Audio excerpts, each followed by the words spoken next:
வணக்கங்க. இன்னைக்கு என்ன வீடியோன்னு பார்த்தீங்கன்னா, 43 இன்ச் சைஸ் உள்ள ஒரு டிவிக்கு ஸ்டாண்ட் ஒண்ணு அடிக்க போறோம். இதெல்லாம் ஒரு வீடியோவா இத எடுத்து போடுறியேன்னு நீங்க கேட்கறது புரியுது எனக்கு.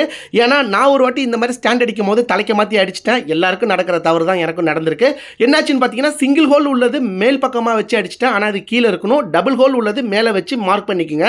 அது மார்க் பண்றதுக்கு முன்னாடி ஸ்பிளிட் லெவல்ல வச்சுக்கங்க. அப்பதான் நம்மளுக்கு டிவி வந்து ஃபிக்ஸ் பண்ணதுக்கு அப்புறம் கரெக்ட்டா இருக்கும். அதுக்கு நான் யூஸ் பண்ற பிட் சைஸ் என்னன்னு பார்த்தீங்கன்னா, 6 mm. 6 mm பிட் போட்டுட்டு 8 mmல ஃபிஷரும் ஸ்க்ரூவும் போடுங்க. அப்பதான் நம்மளுக்கு கிரிப்பாவே இருக்கும். ஏன்னா சில பேர் கோச் ஸ்க்ரூ யூஸ் பண்ணுவாங்கங்க. அதெல்லாம் தேவையே கிடையாது. நம்ம 6 mm பிட் யூஸ் பண்ணி அதுக்கு 8 mmல ஸ்க்ரூவும் ஃபிஷரும் போட்டீங்கனாலே நல்ல கிரிப்பா பிடிச்சிக்கும்.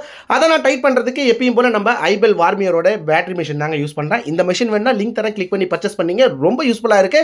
டைம் நல்லாவே சேவ் பண்ணுதுங்க எனக்கு. ஃபைனலா டிவி ஸ்டாண்ட் அடிச்சாச்சுங்க. இன்னைக்கு டோட்டலா என்னென்ன ஒர்க் பார்த்தேன் அப்படின்னு பார்த்தீங்கன்னா, 3 சீலிங் ஃபேன் மாட்டி கொடுத்தேன்.